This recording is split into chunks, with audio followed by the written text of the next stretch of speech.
Hello friends, എല്ലാവർക്കും നമസ്കാരം. നിങ്ങളെവരും കാത്തിരിക്കുന്ന രേവതിയുടെയും സച്ചിയുടെയും അടുത്ത ആഴ്ചയിലെ സൂപ്പർ ഹിറ്റ് പ്രമോ വിശേഷത്തിലേക്ക് എല്ലാ കൂട്ടുകാർക്കും സ്വാഗതം. എല്ലാവർക്കും നല്ലൊരു ശുഭരാത്രിയൊക്കെ നേർന്നുകൊണ്ട് നമുക്ക് അടുത്ത ആഴ്ചത്തെ വിശേഷത്തിലേക്ക് കടക്കാം. അങ്ങനെ ഏതായാലും നമ്മുടെ സച്ചി വണ്ടിയൊക്കെ തിരിച്ചു പിടിക്കാൻ പറ്റി. പക്ഷേ വണ്ടി ആകെ മുഴുവനും എൻജിൻ നാശകോശമാക്കി എന്ന് പറയാം. അത് പോലീസുകാർ തന്നെയാണ് ചെയ്തത്. അങ്ങനെ ആകെപ്പാടെ ടെൻഷനൊക്കെ അടിച്ച് ഏതായാലും ഒരു പരിഹാരമൊക്കെ ഉണ്ടായി. നമ്മുടെ ചന്ദ്ര ആ ഒരു പൈസ കൊടുത്തു. നിവൃത്തിയില്ലാതെ കൊടുത്തതാട്ടോ ആ പൈസ, വേറെ ഒരു നിവൃത്തിയില്ല. ഇല്ലെങ്കിൽ പ്രമാണം എടുക്കാൻ പോകും, കൈയോടുകൂടി പിടിക്കുകയും ചെയ്യും. അപ്പോൾ അതുകൊണ്ട് തന്നെയാണ് പൈസ കൊടുത്തത്. അപ്പോൾ ആ ഒരു സീനൊക്കെ ആയിരുന്നു നമ്മൾ ഇന്ന് കണ്ടത്. അതൊക്കെ അവിടെ നിൽക്കട്ടെ. അപ്പോൾ ഇനി കാണാൻ പോകുന്നതാണല്ലോ നിങ്ങൾക്ക് വേണ്ടത്. അപ്പോൾ ഇന്ന് അവസാന സീനായിട്ട് നമ്മൾ കണ്ടത് നമ്മുടെ സച്ചി ദേഷ്യത്തോടു കൂടി വാശിയോടുകൂടി ഇങ്ങനെ ഇരിക്കുകയാണ്. വേറെ ഒന്നുമല്ല പറയുന്നത്, ആരാണ് ആ കഞ്ചാവ് എൻ്റെ വണ്ടിക്കകത്ത് വെച്ചതെന്ന് എനിക്കറിയണം. അവനെ കണ്ടു കിട്ടിയിട്ട് എനിക്ക് അവനെ കണ്ടം മുണ്ടം വെട്ടി കീറണം. അവനെ ഞാൻ നാശമാക്കും. അവന് എൻ്റെ വണ്ടിക്കിട്ട് അവൻ പണിതിരിക്കുന്നത്. അത് ഏതവനാണെങ്കിലും അവന്മാരെ ഞാൻ പൊക്കിയിരിക്കും എന്നൊക്കെ പറയാ. ഇതൊക്കെ കേട്ട് കഴിഞ്ഞപ്പോഴത്തേക്ക് നമ്മുടെ രേവതിക്ക് അങ്ങ് വല്ലാണ്ടായിപ്പോയി. കാരണം രേവതിക്ക് അറിയാം ആരാണെന്ന്. രേവതിക്ക് അറിയാമല്ലോ നമ്മുടെ ഗജാനന്ദനാണ് എല്ലാം ചെയ്തതെന്ന്. ഏതായാലും ആ ഒരു സീൻ കഴിഞ്ഞ് ഇനി കാണാൻ പോകുന്നത് നേരം പരപരാ വെളുത്തു. നമ്മുടെ ചന്ദ്രയാണെങ്കിൽ വെപ്രാളം പിടിച്ച് വേഗം ഓടി ഭാമയുടെ അടുത്തെത്തിയിട്ട് കാര്യം പറഞ്ഞു. എൻ്റെ പൊന്നു ഭാമേ, ഞാൻ എന്താ ചെയ്യേണ്ടതെന്ന് എനിക്കറിയില്ല. പൈസ പകുതി എൻ്റെ കയ്യിൽ നിന്ന് പോയി. ഇനിയിപ്പം 10 പവൻ്റെ താലിമാലയും അതുപോലെ സാരിയൊക്കെ എടുക്കാൻ വേണ്ടി എൻ്റെ കയ്യിൽ പൈസ ഇല്ല. ഇനി എന്ത് ഞാൻ ചെയ്യും? ഞാനൊരു ഐഡിയ കണ്ടുപിടിച്ചിട്ടുണ്ട് ഭാമയെന്ന് പറയുമ്പം, എന്താ നിൻ്റെ ഐഡിയ? അത് വേറെ ഒന്നുമല്ല, ഞാൻ ഏതായാലും 10 ലക്ഷം രൂപ പ്രമാണം വെച്ച് എടുത്തല്ലോ, അതിൽ നിന്ന് തന്നെ ഒരു 5 ലക്ഷവും കൂടെ എടുത്താലോ? 5 ലക്ഷം ഇനി എടുക്കാനോ? അതെന്താ ഭാമി നീ അങ്ങനെ പറഞ്ഞത്? അല്ല പ്രശ്നമുണ്ടോ? നീയല്ലേ പറഞ്ഞത് മരുമോളെല്ലാം ചെയ്തോളും, മരുമോൾ അടച്ചോളും എന്നൊക്കെ. അതുമല്ല ബ്യൂട്ടി പാർലറിൽ ഇപ്പം നല്ല രീതിയിൽ തന്നെ പോകുന്നുണ്ട്. അപ്പം പിന്നെ എൻ്റെ മരുമോൾ ഇതൊക്കെ ചെയ്തോളൂല്ലോ. എങ്കിൽ പിന്നെ 5 ലക്ഷം രൂപ എടുക്കുന്നതിൽ എന്താ പ്രശ്നം ഇരിക്കുന്നതെന്ന് ചോദിച്ചപ്പം, നിനക്ക് പ്രശ്നമില്ലെങ്കിൽ എനിക്ക് എന്താ പ്രശ്നം? കുഴപ്പമില്ല, എങ്കിൽ നമുക്ക് എടുക്കാമെന്ന് പറഞ്ഞു. അങ്ങനെ ഇവർ രണ്ടുപേരും കൂടെ രണ്ടും കൽപ്പിച്ച് പോവുകയാണ്. എങ്ങോട്ടേക്കാണ് പോകുന്നത്? പൈസ എടുക്കാൻ വേണ്ടി. അങ്ങനെ പൈസ എടുക്കാൻ വേണ്ടി അവിടെ ചെന്ന് കഴിഞ്ഞപ്പോഴേക്കും അവിടെ കുറച്ച് സീനുകളൊക്കെ കാണിക്കുന്നുണ്ട് കേട്ടോ. കാരണം ആ പലിശക്കാരൻ ചില്ലറക്കാരനൊന്നും അല്ല. പലിശ എന്ന് പറഞ്ഞാൽ കൊള്ള പലിശ, ബ്ലേഡ് പലിശ എന്നൊക്കെ കേട്ടിട്ടില്ലേ? അതുപോലത്തെ പലിശയാണ്. അപ്പോൾ ഈ ഒരു 10 ലക്ഷം രൂപയ്ക്ക് തന്നെ പലിശ എന്ന് പറയുന്ന ഒരു ഇന്നതാകും. അപ്പോൾ പിന്നെ 5 ലക്ഷവും കൂടെ കൂടുമ്പോൾ 15 ലക്ഷമായി, പറയേണ്ട കാര്യമില്ല. അങ്ങനെ അവിടെ കാണിക്കുന്ന സീനെന്ന് പറഞ്ഞാൽ 2-3 പേരെ പേടിപ്പിച്ച് വിറച്ച് നിർത്തുകയാണ് അവിടെ. വേറെ ഒന്നിനുമല്ല, പലിശ അടയ്ക്കാത്തതിൻ്റെ പേരിൽ പല ക്രൂര കൃത്യങ്ങളുമാണ് ആ പലിശക്കാരൻ അവിടെ ചെയ്തുകൊണ്ടിരിക്കുന്നത്. നീറ്റായിട്ട് പലിശ അടച്ചു കഴിഞ്ഞാൽ പുള്ളിക്കാരന് നീറ്റ് തന്നെയാണ് കേട്ടോ. പക്ഷേ പലിശ അടച്ചില്ലെങ്കിൽ പുള്ളിക്കാരൻ്റെ സ്വഭാവം മാറും. പുള്ളിക്കാരൻ ചിലപ്പം കുടുംബത്തിൽ കയറി വരെ കളിക്കും, തൂത്തുവാരി നേരങ്ങും. അപ്പം അങ്ങനെയുള്ളൊരു ടീമാണ് എന്ന് അറിയിക്കാൻ വേണ്ടിയാണ് ആ ഒരു സീൻ കാണിക്കുന്നത്. അങ്ങനെ ചന്ദ്ര കയറി ചെല്ലുന്നു. ചന്ദ്രനെ കണ്ട ഉടനെ വരൂ മേഡം വരൂ എന്ന് പറഞ്ഞു വിളിച്ചു. എന്നിട്ട് എന്താ മേഡം പലിശ അടയ്ക്കാൻ വേണ്ടി വന്നതാണോ എന്ന് പറഞ്ഞപ്പം, അതിനല്ല ഞാൻ വന്നത് എന്തിനാണെങ്കിലും പറഞ്ഞോളൂ മേഡം, പേടിക്കാതെ പറഞ്ഞോളൂ. മേഡം വന്നത് ഏതായാലും സേഫായ സ്ഥലത്ത് തന്നെയാ. എന്താ മേഡത്തിന് വേണ്ടത്? അത് പിന്നെ ഞാനൊരു 10 ലക്ഷത്തിന് പ്രമാണം ഇവിടെ വെച്ചായിരുന്നല്ലോ, എനിക്കൊരു 5 ലക്ഷവും കൂടെ അതിൻ്റെ മേൽ തരണം എന്ന് പറഞ്ഞു. 5 ലക്ഷം രൂപയോ? അതെന്താ? അത് തന്നാൽ എന്താ പ്രശ്നം ഇരിക്കുന്നത്? അതിനേക്കാൾ കൂടുതലുള്ള മുതലുണ്ടല്ലോ, അപ്പം പിന്നെ തരാമല്ലോ. ഓഹോ, അതിനേക്കാൾ കൂടുതലുള്ള മുതലൊക്കെ ഉണ്ട്. പക്ഷേ ഏതായാലും എൻ്റെ പൊന്നു മേഡം കുറേ ഒപ്പ് ഇവിടെ ഇട്ടതല്ലേ, ഇനിയിപ്പം മേഡത്തിൻ്റെ ഒപ്പ് പറ്റത്തില്ല. ഒരു കാര്യം ചെയ്യാം, ഈ മേഡവും കൂടെ ഒപ്പിട്ട് തരണമെന്ന് പറഞ്ഞു. ഭാമയാണെങ്കിൽ ഒന്ന് ഞെട്ടി വിറച്ചു. കാരണം ഈ വയസ്സാം കാലത്തുള്ള പുലിവാല് മുഴുവൻ പിടിച്ചു വയ്ക്കേണ്ട കാര്യമുണ്ടോ ഭാമയ്ക്ക്? പക്ഷേ ചന്ദ്ര പറഞ്ഞു, ഭാമയെ നീ എന്തിനാ ഭാമയെ മടിക്കുന്നത്? നീ അങ്ങോട്ട് ഒപ്പിട്ട് കൊടുക്ക്, അവൾ ഉറപ്പായിട്ടും പലിശയൊക്കെ അടച്ചോളൂല്ലേ. അപ്പം പെട്ടെന്ന് അയാൾ ചോദിച്ചു കേട്ടോ, അല്ല നേരത്തെ കൊണ്ടുപോയ ആ ഒരു പൈസ എന്തോ ബ്യൂട്ടി പാർലർ തുടങ്ങാനായിരുന്നല്ലോ, എങ്ങനെ പോകുന്നു? അത് അടിപൊളിയായിട്ട് പോകുന്നു സാറേ. അത് അടിപൊളിയായിട്ടേ പോകത്തുള്ളൂ. ഇപ്പം എല്ലാവരും തിന്നില്ലെങ്കിലും കുടിച്ചില്ലെങ്കിലും ഉറങ്ങിയില്ലെങ്കിലും ഈ പെണ്ണുങ്ങൾക്കും ആണുങ്ങൾക്കൊക്കെ ബ്യൂട്ടി പാർലർ നിർബന്ധമാണ്. ദിവസത്തിൽ ഒരു തവണയെങ്കിലും അവിടെ അവർ പോയിരിക്കും. അതുകൊണ്ടത് നല്ലൊരു ലാഭമുള്ളൊരു ബിസിനസ് തന്നെയാ. ഏതായാലും 5 ലക്ഷം രൂപ തരാം എന്നും പറഞ്ഞ് 5 ലക്ഷം രൂപ കൊടുക്കുകയാണ് കേട്ടോ. ഈ 5 ലക്ഷം രൂപ മേടിച്ചുകൊണ്ട് നമ്മുടെ ചന്ദ്ര അവിടെ നിന്ന് പോകാൻ തുടങ്ങുമ്പോഴാണ് നമ്മുടെ സച്ചി അവിടെ വന്ന് വണ്ടി നിർത്തുന്നത് ഈ പലിശക്കാരൻ്റെ അടുത്ത്. ഏതായാലും വല്ലാതെ അങ്ങ് നമ്മൾ പേടിച്ചു പോകും. പക്ഷേ ചന്ദ്ര അത് കാണില്ല, ഭാമ അത് കാണില്ല, ജസ്റ്റ് മിസ്സായി പോയി. ഏതായാലും കയറി വന്നു നമ്മുടെ സച്ചി. കയറി വന്ന ഉടനെ സച്ചിനെ കണ്ടതേ അയാൾ ചോദിച്ചു, അല്ല എന്താണോ താൻ ഇങ്ങോട്ട് വന്നത്, തൻ്റെ വണ്ടിക്ക് എന്താ പറ്റിയെന്നൊക്കെ കേട്ടല്ലോ, എന്താ പറ്റിയത്, കഞ്ചാവ് കച്ചവടമൊക്കെ തുടങ്ങിയോ? അയ്യോ എൻ്റെ പൊന്ന് സാറേ, പറയാനൊന്നുമില്ല, അത് വലിയൊരു കഥയാ. ദേ ഞാൻ കഞ്ചാവ് തുടങ്ങുന്ന സാറിന് തോന്നുന്നുണ്ടോ? ഇതുവരെ ഈ സച്ചി കഞ്ചാവ് കണ്ടിട്ട് പോലുമില്ല. ഇടയ്ക്കിടയ്ക്ക് കൂട്ടുകാരുടെ ഒക്കെ കൂടി മദ്യപിക്കുന്നുള്ളതല്ലാതെ എനിക്ക് ഈ വക ശീലങ്ങളൊന്നും ഇല്ലെന്ന് അറിയാമല്ലോ. ഏതോ ഒരുത്തൻ എനിക്കിട്ട് പണിതതാ. അപ്പോഴത്തേക്ക് അയാൾ പറഞ്ഞു, എങ്കിലും 1.5 പണിയായി പോയല്ലോ. ഇപ്പം വണ്ടിയില്ലാതെ നീ എന്ത് ചെയ്യൂടാ? വണ്ടി ഉണ്ടെങ്കിലല്ലേ നിനക്ക് CC അടയ്ക്കാൻ പറ്റത്തുള്ളൂ. അതിൻ്റെ കാര്യം തന്നെയാ പറയാൻ വന്നത് സാറേ. എന്ത് ചെയ്യാനാണെന്നറിയില്ല. ഒരു 2 മാസം 3 മാസം എനിക്കൊരു കാലതാമസം തരണം, ഇല്ലെങ്കിൽ ആകപ്പാടെ ബുദ്ധിമുട്ടാകും. 2 മാസം 3 മാസം പലിശ അടയ്ക്കാതിരിക്കുക എന്നൊക്കെ പറഞ്ഞു കഴിഞ്ഞിട്ടുണ്ടെങ്കിൽ എൻ്റെ സച്ചി, അത് എനിക്കല്ലേ സച്ചി ബുദ്ധിമുട്ടാകുന്നത്? എൻ്റെ പൊന്ന് സാറേ, ഞാൻ കറക്റ്റായിട്ട് അടച്ചുകൊണ്ടിരുന്നതല്ലേ. ഇത്തവണ ഒന്ന് ക്ഷമിക്ക്. വീട്ടിലിതേ പട്ടിണിയാകേണ്ട അവസ്ഥയാണ്. അല്ല, ആരുടെ പ്രമാണമാണ് ഈ ഇരിക്കുന്നതെന്ന് ചോദിച്ചു. കാരണം അവിടെ ഒരു മേശപ്പുറത്ത് ഒരു പ്രമാണം കണ്ടു കേട്ടോ. അത് നമ്മുടെ ചന്ദ്ര കൊണ്ടുവച്ച പ്രമാണം തന്നെയാണ്. ആ പ്രമാണം കയ്യിലെടുത്തിട്ട് ഇങ്ങനെ ഒന്ന് നോക്കി സച്ചി. ഏതായാലും സച്ചി വായിച്ചൊന്നും നോക്കിയില്ല. ഇങ്ങനെ കയ്യിലെടുത്തിട്ട് 2 കുലുക്കിയിട്ട്, ഏതോ ഒരു പാവപ്പെട്ടവൻ്റെ ജീവിതം കുട്ടിച്ചോറാക്കാൻ പോവുക അല്ലേ എന്ന് പറഞ്ഞപ്പോഴത്തേക്കും, എടാ പ്രമാണം അവിടെ വെക്കടാ, ലക്ഷങ്ങളുടെ മുതലാ അതവിടെ വെക്കാൻ പറഞ്ഞു. ഏതായാലും നമ്മുടെ സച്ചി അത് വെച്ച് വായിച്ചൊന്നും നോക്കിയില്ല. വേറൊരു സ്ത്രീ വന്ന് അത് എടുത്തുകൊണ്ട് പോവുകയും ചെയ്തു. അങ്ങനെ സച്ചിയോട് പറഞ്ഞു, എങ്കിൽ പിന്നെ നിനക്കിപ്പം ഭയങ്കര ബുദ്ധിമുട്ടാണെങ്കിൽ ഞാനൊരു കാര്യം പറയാം. ഏതായാലും നീ എൻ്റെ CC ഒക്കെ കറക്റ്റ് അടയ്ക്കുന്നതല്ലേ, അതുകൊണ്ട് ഒരു കാര്യം ചെയ്യും മോനെ. ഇവിടെ കുറേ വണ്ടികൾ കിടപ്പുണ്ട്, പിടിച്ചിട്ട് ഒത്തിരി വണ്ടികളുണ്ട്, കോടിക്കണക്കിന് വില വരുന്ന വണ്ടികളുണ്ട്. നീ അത് ഫ്രീ ആയിട്ട് കൊണ്ടുപോക്കോ, എന്നിട്ട് വാടക പൈസ എനിക്ക് തന്നാൽ മതി. പിന്നെ വാടക അല്ലാതെ നിനക്ക് കിട്ടുന്ന കൂലിയിൽ നിന്ന് നീ CC അടയ്ക്കുകയും വീട്ടിലെ ചിലവൊക്കെ നിനക്ക് നടത്താലോ എന്ന് പറഞ്ഞപ്പം, അത് സാർ അതെങ്ങനെ ശരിയാകും? അതൊക്കെ ശരിയാവൂടോ, താൻ ഏതായാലും ഇപ്പം ബുദ്ധിമുട്ടിലല്ലേ, താൻ ധൈര്യമായിട്ട് ആ വണ്ടി എടുത്തോണ്ട് പൊക്കോ എന്ന് പറഞ്ഞൊരു വണ്ടി കൊണ്ട് കാണിച്ചു.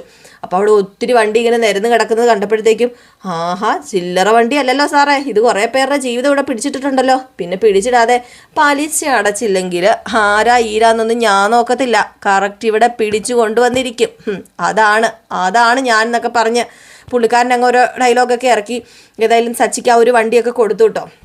ഇതേ സമയം ആയിക്കോട്ടെ, നമ്മുടെ ചന്ദ്രയും അതുപോലെ തന്നെ ചന്ദ്രയുടെ പുന്നാര മരുമകളാകാൻ പോകുന്ന ശ്രുതിയും ഒക്കെ കൂടി ചരക്കുകളൊക്കെ എടുക്കാൻ വേണ്ടി പോയി. ചരക്കുകൾ എടുക്കാന്നൊക്കെ ഞങ്ങളുടെ നാട്ടിൽ പറയൂ കേട്ടോ, ഈ സ്വർണ്ണം എടുക്കാൻ പോകുന്നതിനും അതുപോലെ തന്നെ നമ്മുടെ കല്യാണ ഡ്രസ്സൊക്കെ എടുക്കാൻ പോകുന്നതിന്. അങ്ങനെ അതൊക്കെ എടുത്തുകൊണ്ട് വന്നു കേട്ടോ. അതൊക്കെ എടുത്തുകൊണ്ട് വന്നില്ല, അതൊക്കെ എടുക്കാൻ പോയി വലിയ ഗംഭീരമായിട്ട് എടുത്തുകൊണ്ടൊക്കെ ഇരിക്കുകയാണ്. അപ്പം ആ ഒരു ദിവസം കഴിഞ്ഞിട്ട് പിന്നെ പിറ്റേ ദിവസം രാവിലെയാണ് കാണിക്കുന്നത് കേട്ടോ. അപ്പം റെൻറ്റിന് വണ്ടി കിട്ടിയത് കൊണ്ട് തന്നെ സച്ചിക്ക് രാവിലെ ഓട്ടം പോകണം. അപ്പോൾ ഓട്ടം പോകാനുള്ള തത്രപ്പാടിലാണ് നമ്മുടെ സച്ചി. അങ്ങനെ രാവിലെ 4:30 ആയപ്പോൾ എണീറ്റിട്ട് രാവിലെ ഓട്ടം പോകണമല്ലോ, അതുകൊണ്ട് രാവിലെ എണീറ്റിട്ട് നമ്മുടെ സച്ചി രേവതീനെ വിളിക്കാൻ തുടങ്ങി. രേവതിന്ന് വിളിക്കാൻ തുടങ്ങിയപ്പോഴത്തേക്കും സച്ചി പറഞ്ഞു, ഹേയ് വേണ്ട, അവളെ വിളിക്കണ്ട, ഏതായാലും കിടന്ന് ഉറങ്ങിക്കോട്ടെ, പാവം ക്ഷീണം കാണുന്നൊക്കെ പറഞ്ഞു. ഏതായാലും നമ്മുടെ രേവതിനെ വിളിക്കാതെ നിവർത്തിയില്ല. കാരണം കോലം ഇടുന്ന ഒരു ശീലം രേവതിക്കുണ്ട്, അതൊക്കെ കണി കണ്ടിട്ട് പോയാൽ നല്ലതാണ്, നല്ല ദിവസമാകും എന്നൊക്കെ അച്ഛൻ പറയുന്നത് സച്ചി ഓർത്തിരിപ്പുണ്ടല്ലോ. എങ്കിൽ പിന്നെ ഇവളെയും വിളിച്ചെണീപ്പിക്കുക. അങ്ങനെ കുളിയൊക്കെ കഴിഞ്ഞ് നമ്മുടെ സച്ചി രേവതിനെ വിളിച്ചെണീപ്പിച്ചപ്പോൾ രേവതി വെച്ച്, ഈ സമയത്ത് എണീക്കുന്നതല്ലായിരുന്നല്ലോ, എന്താ പറ്റിയെന്ന് ചോദിച്ചപ്പോൾ, എന്ത് ചെയ്യാനാ, ഈ അവസ്ഥയായി പോയല്ലോ, സ്വന്തം വണ്ടി ഓടിച്ചുകൊണ്ടിരുന്ന ഞാനിപ്പം മറ്റുള്ളവരുടെ വണ്ടി ഓടിക്കേണ്ട അവസ്ഥയാന്ന് പറഞ്ഞപ്പം, അതൊന്നും സാരമില്ലെന്നേ, അതൊക്കെ ശരിയാകും എന്നിങ്ങനെ പറഞ്ഞു. അപ്പം നമ്മുടെ സച്ചി പറഞ്ഞു, അതൊക്കെ ശരിയാകും എനിക്കറിയാം, എങ്കിലും എൻ്റെ അച്ഛമ്മ അധ്വാനിച്ചിട്ടുണ്ടാക്കിയ പൈസ അല്ലായിരുന്നോ അതല്ലേ ഞാൻ കൊണ്ടുപോയി മുടിപ്പിച്ച് കളഞ്ഞത്. എന്ത് ചെയ്യാനാ, ഇതെല്ലാം എറണക്കേടെന്ന് പറയാം, പിന്നല്ലാതെ ഇതിനെ എന്താ പറയുക എന്നൊക്കെ പറയുമ്പോഴത്തേക്കും നമ്മുടെ രേവതിയുടെ മുഖം അങ്ങോട്ടങ്ങ് മാറിയിട്ടോ. അപ്പോൾ രേവതിയോട് പറഞ്ഞു, അതെ ഞാൻ നിന്നോട് അല്ല പറഞ്ഞത്, നീ കാരണം ഇതെല്ലാം സംഭവിച്ചു എന്നല്ല കേട്ടോ ഞാൻ പറഞ്ഞതെന്ന് പറഞ്ഞപ്പം രേവതിക്കൊന്ന് സന്തോഷമായിട്ടോ, അങ്ങനെ പറയാനേലും തോന്നിയില്ലോ. അങ്ങനെ ഏതായാലും രേവതി രാവിലെ എണീറ്റ് കാര്യങ്ങളൊക്കെ ചെയ്ത് രാവിലെ കാപ്പിയൊക്കെ ഉണ്ടാക്കി എല്ലാ കാര്യങ്ങളൊക്കെ ചെയ്തു. അങ്ങനെ കോല വിടാൻ പറഞ്ഞു സച്ചി പറഞ്ഞു രേവതിയോട് കോല വിടാൻ വേണ്ടി. അപ്പം രേവതി കോല വിടാൻ തുടങ്ങിയപ്പോഴത്തേക്കും സച്ചിക്ക് ഒരു ആഗ്രഹം, സച്ചിക്ക് കോല വിടാൻ. അങ്ങനെ സച്ചി ഒരുമാതിരി കോല അങ്ങാണ്ട് സ്റ്റാർ അങ്ങാണ്ടൊക്കെ സമയമില്ലാത്തത് കൊണ്ട് തന്നെ പെട്ടെന്ന് സ്റ്റാർ അങ്ങാണ്ടൊക്കെ വരച്ചു വെച്ചിട്ട് പോയി കേട്ടോ. ഏതായാലും രേവതിക്ക് ഇതൊക്കെ കണ്ടപ്പോൾ വലിയ സന്തോഷമായി. കാരണം തന്നെ വിളിച്ചെണീപ്പിച്ചിട്ട് അതൊക്കെ ചെയ്യിപ്പിക്കുന്നുണ്ടല്ലോ. അപ്പോൾ ഒരു ഭാര്യയുടെ കടമകളൊക്കെ ചെയ്യാൻ രേവതിക്ക് കഴിയുന്നുണ്ടല്ലോ എന്നുള്ള ആ ഒരു ഇതും ഈശ്വരനോട് രാവിലെ എണീറ്റ് പ്രാർത്ഥിക്കുകയൊക്കെയാണ് സച്ചിക്ക് വേണ്ടി. കാരണം ഓട്ടോ ഒക്കെ നല്ല രീതിയിൽ കിട്ടണം എന്നൊക്കെ പ്രാർത്ഥിച്ച് എണീറ്റ് വന്നു. ഏതായാലും എണീറ്റ് വന്ന ഉടനെ വേറൊരു സീനായിട്ടാണ് നമ്മുടെ രവീന്ദ്രൻ വരുന്നത്. രവീന്ദ്രൻ വന്നപ്പോൾ ഒരു സ്റ്റാർ വരച്ച് വെച്ചേക്കുക. അപ്പോൾ സച്ചി എന്തേന്ന് രേവതിയോട് ചോദിച്ചപ്പം സച്ചി രാവിലെ പോയി എന്നും പറഞ്ഞു. ആ സ്റ്റാർ കണ്ടപ്പോഴത്തേക്ക് ഇതെന്താ മോളെ, എന്ന് നീ കോലം വരയ്ക്കുന്നതായിരുന്നല്ലോ, ഇതെന്താ നീ സ്റ്റാർ വരച്ച് വെച്ചേക്കുന്നൊക്കെ ചോദിക്കുന്നുണ്ട് കേട്ടോ. അപ്പം പറഞ്ഞു ഇത് ഞാനല്ല, അച്ഛൻ്റെ മോൻ വരച്ചതാ എന്നൊക്കെ ഇങ്ങനെ പറഞ്ഞപ്പം അവൻ്റെ സ്വഭാവത്തിന് നല്ല മാറ്റം ഉണ്ടല്ലേ, ചിലപ്പോൾ ഇതെല്ലാം ദൈവം തമ്പുരാൻ അറിഞ്ഞുകൊണ്ട് ചെയ്യുന്നതായിരിക്കും, കാരണം നിങ്ങളെ രണ്ടിനെ ഒന്നിപ്പിക്കാൻ വേണ്ടി ആയിരിക്കും മോളെ എന്നൊക്കെ പറയുന്നുണ്ട്. ഏതായാലും രേവതിക്കും സമാധാനം ആവുകയാണ്. അപ്പോൾ ഇതിനിടയ്ക്ക് നമ്മുടെ രേവതി സച്ചിയോട് പറഞ്ഞായിരുന്നു കേട്ടോ, വേറൊന്നുമല്ല പറഞ്ഞത്, എനിക്ക് ആ പെൺകുട്ടീനെ ഒന്ന് കാണാൻ പോകണം, അന്ന് നേരെ ചൊവ്വേ നന്ദിയൊന്നും പറയാൻ പറ്റിയില്ല, കാരണം നമ്മുടെ വർഷ കാരണമാണല്ലോ അവിടെ ആ ഒരു ഇത് നടന്നത്, നമ്മുടെ സച്ചിനെ പോലീസ് സ്റ്റേഷനിൽ നിന്ന് വിടാൻ ഇടയാക്കിയത്. അപ്പോൾ അതുകൊണ്ട് തന്നെയാണ് രേവതി നേരെ നമ്മുടെ വർഷയുടെ അടുത്തേക്ക് ചെല്ലുകയാണ്. അപ്പോൾ ശ്രീകാന്തിനെയും കൂട്ടിയാണ് വർഷയുടെ അടുത്തേക്ക് ചെല്ലുന്നത്. അങ്ങനെ വർഷയോട് നന്ദിയൊക്കെ പറയുന്നുണ്ട്. അപ്പോൾ അതിൻ്റെ ഇടയിലായിട്ട് തന്നെ നമ്മുടെ വർഷ ഒരു ചെറിയ ഇത് കാണിക്കുന്നു. അപ്പം ഡബ്ബിങ് ആർട്ടിസ്റ്റ് ആയതുകൊണ്ട് തന്നെ എനിക്കൊന്ന് കാണണം എന്നൊക്കെ രേവതി ആവശ്യപ്പെടുമ്പം രേവതിനെ കൊണ്ടുപോയി ആ റൂമിൽ ഇരുത്തുകയും രേവതിനെ കൊണ്ട് ചെറുതായിട്ടൊന്ന് ഡബ്ബ് ചെയ്യിക്കുകയൊക്കെ ചെയ്യുന്നുണ്ട്. അപ്പോൾ അതൊക്കെ രസകരമായിട്ട് തന്നെയാണ് നമ്മുടെ രേവതി ചെയ്യുന്നത്. ആദ്യമൊക്കെ പേടിച്ച് ചെയ്താലും ഒരു അമ്മായിയമ്മേനെ വഴക്ക് പറയുന്ന ഒരു റോളാണ്. അപ്പോൾ അതുകൊണ്ട് തന്നെ നമ്മുടെ വർഷ പറഞ്ഞു, മനസ്സിൽ ആരോടെങ്കിലും ദേഷ്യം ഉണ്ടെങ്കിൽ നോക്കി പറഞ്ഞോളാൻ പറഞ്ഞു. നമ്മുടെ രേവതിക്ക് അമ്മായിയമ്മയോട് തന്നെ ദേഷ്യമുണ്ടല്ലോ, അപ്പോൾ പിന്നെ രേവതിക്ക് പറയേണ്ട കാര്യമില്ലല്ലോ. അങ്ങനെ എഴുതി വെച്ചേക്കുന്നത് വളരെ നല്ല രീതിയിൽ തന്നെ ഗംഭീരമായിട്ട് തന്നെ നമ്മുടെ രേവതി അത് പെർഫോമൻസ് ചെയ്തു. അതേതായാലും അവിടെയുള്ള ആ ഒരു സൗണ്ട് എഞ്ചിനീയർക്കൊക്കെ ഇഷ്ടപ്പെട്ടു. അങ്ങനെ രേവതിയുടെ അപ്രീഷിയേറ്റ് ഒക്കെ ചെയ്തു കേട്ടോ. അതുപോലെ തന്നെ രേവതി ഉണ്ടാക്കിക്കൊണ്ട് വന്ന ഭക്ഷണം അത് നമ്മുടെ വർഷയ്ക്ക് കൊടുത്തു. രേവതിക്ക് വലിയ ഇഷ്ടമായി, വർഷയ്ക്ക് വലിയ ഇഷ്ടമായി. അങ്ങനെ രേവതിയും വർഷയും തമ്മിൽ ആ ഒരു ബന്ധം എന്താ പറയുക, നല്ലൊരു കൂട്ടുകാരെ പോലെ തന്നെയാണ് കേട്ടോ. രേവതിനെ ഒരുപാട് ഇഷ്ടപ്പെട്ടു.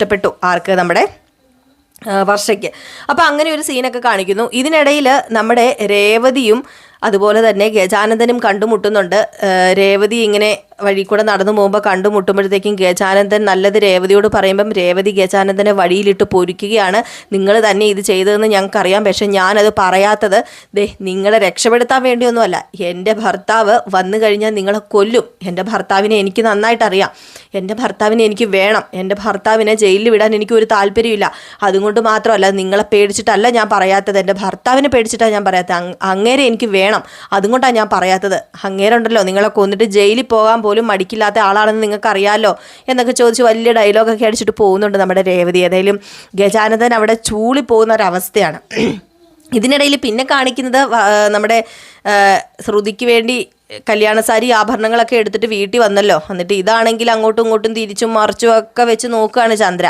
കൂടെ നമ്മുടെ ശ്രുതിയും അതുപോലെ തന്നെ ഭാമയും സ്തുതിയൊക്കെ ഉണ്ട്. അപ്പോൾ ഇതൊക്കെ നമ്മുടെ രേവതിനെ കാണിക്കുന്നില്ല, രേവതിനെ മാറ്റി നിർത്തിയിട്ടാട്ടോ ഇതൊക്കെ കാണിക്കുകയും ഓരോ കോപ്രായങ്ങളൊക്കെ കാണിക്കുകയാണ്. കോപ്രായങ്ങൾ ചന്ദ്രയ്ക്ക് ഇതൊക്കെ കണ്ടു കഴിഞ്ഞപ്പോഴത്തേക്കും അങ്ങോട്ട് എന്താ പറയുക, മാല ഇടിപ്പിച്ച് നോക്കുന്നു, നമ്മുടെ ശ്രുതിനെ സാരി ഉടുപ്പിച്ച് നോക്കുന്നു, എന്തൊക്കെയാണ് കാണിച്ചു കൂട്ടുന്നതെന്ന് പറയാൻ പറ്റില്ല. ഭാമ പറഞ്ഞു ആ സാരി ഒന്ന് രേവതിനെ കാണിക്കാൻ പറയുമ്പോൾ പിന്നെ അവളെ ഒന്നും കാണിക്കേണ്ട കാര്യമില്ല, ചിലവർക്ക് ഭയങ്കര കണ്ണുദോഷമാണ്, അങ്ങനെയാ, അല്ലെങ്കിൽ അവൾ എറണം കെട്ടവളാണ്, അവൾ കയറി വന്ന ഉടനെ ഭർത്താവ് കണ്ടില്ലേ, അവളുടെ ഭർത്താവ് ജയിലിലായി, അതുപോലെ വണ്ടി പോയി എന്നൊക്കെ പറഞ്ഞു. ഇതൊക്കെ കേൾക്കുമ്പോൾ നമ്മുടെ രേവതിക്ക് വലിയൊരു വിഷമമൊക്കെ വരുന്നുണ്ട്. അങ്ങനെ ഏതായാലും ശ്രുതിയൊക്കെ അങ്ങ് പോയി. ഈ ഒരു സീനൊക്കെ കഴിഞ്ഞിട്ട് ശ്രുതിയൊക്കെ അങ്ങ് പോയി കഴിഞ്ഞപ്പോഴത്തേക്കും ഈ ഒരു സാരിയൊക്കെ മടക്കി വെക്കുകയാണ് നമ്മുടെ ചന്ദ്ര. ആഭരണമൊക്കെ മടക്കി വെക്കുകയാണ്. അപ്പോഴാണ് സച്ചി കയറി വരുന്നത്. സച്ചി കയറി വന്ന് കഴിയുമ്പോഴത്തേക്കും ഇതൊക്കെ കണ്ടു കഴിയുമ്പോൾ ഇതെന്താ ഇത്രയും പൈസക്ക്, ഇതൊക്കെ എവിടെ നിന്ന് കിട്ടി ഈ പൈസ എന്നിങ്ങനെ ചോദ്യം ചെയ്യുന്നുണ്ട്. അതുപോലെ രവീന്ദ്രനും ചോദ്യം ചെയ്യുന്നുണ്ട്. അപ്പോൾ അതൊക്കെ ഞാൻ കടം മേടിച്ചതെന്നാണ് ചന്ദ്ര പറയുന്നത്. ഏതായാലും തൻ്റെ ഭാര്യയ്ക്കൊന്നും മേടിച്ചില്ലല്ലോ എന്ന ആ ഒരു ഇത് നമ്മുടെ സച്ചി ചോദിക്കുന്നുണ്ട്. ഇതെന്താ എൻ്റെ ഭാര്യയ്ക്കൊന്നും മേടിക്കാത്തത്? സത്യത്തിൽ ഇവക്ക്, അതായത് ശ്രുതിക്ക് മേടിച്ചതിനേക്കാൾ കൂടുതൽ വിലയുള്ളത് എൻ്റെ ഭാര്യയ്ക്കാണ് മേടിക്കേണ്ടത്. എൻ്റെ ഭാര്യ എന്നൊന്നും പറയുന്നില്ല, രേവതിക്കാണ് മേടിക്കേണ്ടത്. നിങ്ങൾ ഇപ്പോഴും ഇങ്ങോട്ട് പൈസ തരാനുണ്ടെന്ന് അറിയാമല്ലോ എന്നൊക്കെ പറയുന്നുണ്ട്. ഇതൊക്കെ കേൾക്കുമ്പോൾ നമ്മുടെ രേവതിക്ക് വലിയ സന്തോഷമാണ്. കാരണം വേറൊന്നുമല്ല, സച്ചി തനിക്ക് വേണ്ടി പ്രതികരിക്കുന്നുണ്ടല്ലോ. കാരണം സച്ചിയുടെ ആണല്ലോ, സച്ചിയുടെ സ്വന്തം ആണല്ലോ എന്നറിഞ്ഞിട്ടാണല്ലോ അങ്ങനെയൊക്കെ പറയുന്നത്. സച്ചിക്ക് അങ്ങനെ ഫീല് വരണമെന്നുണ്ടെങ്കിൽ, രേവതിക്കൊന്നും മേടിച്ചില്ല എന്ന ഫീല് വരണമെന്നുണ്ടെങ്കിൽ സച്ചി രേവതിനെ ഭാര്യയായിട്ട് അംഗീകരിച്ചു കഴിഞ്ഞു. അപ്പോൾ അതുകൊണ്ടൊക്കെ തന്നെയാണ്. അപ്പോൾ അങ്ങനത്തെ കുറേ സിറ്റുവേഷൻസ് ഒക്കെ കാണിക്കുന്നുണ്ട്. ഇതിനോടൊപ്പം തന്നെ രേവതിയും സച്ചിയും തമ്മിൽ ഉണ്ടാകുന്ന കുറേ എന്താ പറയുക, കുറേ പ്രേമ സീനുകൾ, അതായത് അവർ തമ്മിൽ സ്നേഹിക്കുകയും പ്രേമിക്കുകയും എന്താ പറയുക കണ്ടും നോക്കുകയൊക്കെ ചെയ്യുന്ന കുറേ സീനുകളൊക്കെ ഇതിനിടയിലും കാണിക്കുന്നുണ്ട് കേട്ടോ. ഏതായാലും നമ്മുടെ സജ്ജിക്ക് രേവതിയോട് ഇഷ്ടമുണ്ട്, അത് 100% ഉറപ്പ് തന്നെയാണ്. അത് ഈ ആഴ്ചയല്ല സോറി, അടുത്ത ആഴ്ച നിങ്ങൾക്ക് കാണുമ്പോൾ മനസ്സിലാകും. അതുപോലെയുള്ള കുറേ സീനുകൾ തന്നെയാണ് വരാനിരിക്കുന്നത്. അതിനോടൊപ്പം തന്നെ നമ്മുടെ ശ്രുതിയുടെയും സുധിയുടെയും വിവാഹം അത് അടുത്ത ആഴ്ച കാണില്ല, ചിലപ്പോൾ അതിൻ്റെ അടുത്ത ആഴ്ച ആയിരിക്കും കാണുന്നത്. നമ്മുടെ രേവതിയുടെ കാര്യം വളരെ കഷ്ടത്തിലാകും ശ്രുതിയും കൂടെ വന്നു കഴിയുമ്പം. അതുപോലെ ചന്ദ്രയും ശ്രുതിയും കൂടെ ചേർന്ന് രേവതീനെ ചട്ടിയിലിട്ട് കോരി മറിച്ച് കോരി വയ്ക്കും. പക്ഷേ വിവാഹം കഴിഞ്ഞ് വരുമ്പം അതൊക്കെ അങ്ങ് മാറും കേട്ടോ. വർഷയ്ക്ക് ഒരുപാട് ഇഷ്ടമാണ് രേവതീനെ. അതുകൊണ്ട് തന്നെ രേവതിയുടെ എല്ലാ കാര്യങ്ങൾക്കും സപ്പോർട്ട് ചെയ്ത് രേവതിയുടെ കൂടെ നിൽക്കും. അതിനോടൊപ്പം തന്നെ നമ്മുടെ സച്ചിക്ക് രേവതിയോട് ഇഷ്ടം ഇങ്ങനെ കൂടിയൊക്കെ വരുന്നുണ്ട്. അതുകൊണ്ട് തന്നെ അവർ തമ്മിലുള്ള ആ ഒരു വഴക്കൊക്കെ മാറി അവരൊന്നിക്കുകയും ചെയ്യും. അതൊക്കെ പിന്നെയാണ് കേട്ടോ. അപ്പോൾ ഏതായാലും നമ്മുടെ സീനുകളൊക്കെ ഞാൻ ഏകദേശം എല്ലാം പറഞ്ഞിട്ടുണ്ട്. അപ്പോൾ ഇതൊക്കെ കോർത്തിണക്കിക്കൊണ്ട് ഒരു അടിപൊളി വിശേഷങ്ങളാണ് അടുത്ത ആഴ്ച നമ്മൾ കാണാൻ പോകുന്നത്. അപ്പോൾ എല്ലാവരും മിസ് ചെയ്യാതെ കാണുക. ഞാനിപ്പം ഏകദേശം അടുത്ത ആഴ്ച വരുന്ന കാര്യങ്ങളൊക്കെ ഉൾക്കൊള്ളിച്ച് പറഞ്ഞിട്ടുണ്ട് കേട്ടോ. അപ്പം ഇനിയിപ്പോൾ എന്തെങ്കിലും സീനുകൾ ഉൾക്കൊള്ളിക്കാനുണ്ടെങ്കിൽ വിട്ടുപോയിട്ടുണ്ടെങ്കിൽ ക്ഷമിക്കണം കേട്ടോ. അപ്പോൾ എല്ലാവർക്കും വീണ്ടും ഒരു അടിപൊളി ശുഭരാത്രിയൊക്കെ നേരുന്നു. ഒപ്പം നമ്മുടെ വ്ളോഗ് ഇടുന്നുണ്ട്, നമുക്കൊരു ചാനലുണ്ട് ചിന്നൂസ് വ്ളോഗ് എന്നും പറഞ്ഞുകൊണ്ട്. അതിൻ്റെ ലിങ്ക് ഞാൻ പോസ്റ്റ് ചെയ്തിട്ടുണ്ട് കേട്ടോ. അതായത് നമ്മുടെ ചാനലിൽ തന്നെ ലിങ്ക് പോസ്റ്റ് ചെയ്തിട്ടുണ്ട്. ഒരു പിക്ചറിൻ്റെ അടിയിലാണ്, എൻ്റെ പിക്ചറിൻ്റെ അടിയിലല്ല സോറി, എൻ്റെ പിക്ചറിൻ്റെ തന്നെ മേളിലാണ് ഞാൻ പോസ്റ്റ് ചെയ്തിട്ടുള്ളത്. അതിൽ നമ്മൾ ഡെയിലി വ്ളോഗ് ചെയ്യാറുണ്ട്. അപ്പോൾ നമ്മുടെ വിശേഷമൊക്കെ അറിയാൻ ആഗ്രഹമുള്ളവരുണ്ടെങ്കിൽ ഇതുവരെ സബ്സ്ക്രൈബ് ചെയ്തിട്ടില്ലാത്തവരുണ്ടെങ്കിൽ തീർച്ചയായിട്ടും ഒന്ന് സബ്സ്ക്രൈബ് ചെയ്ത് വെച്ച് സപ്പോർട്ട് ചെയ്യണേ. അപ്പോൾ എല്ലാവർക്കും വീണ്ടും ഒരു ശുഭരാത്രി. Tata bye bye.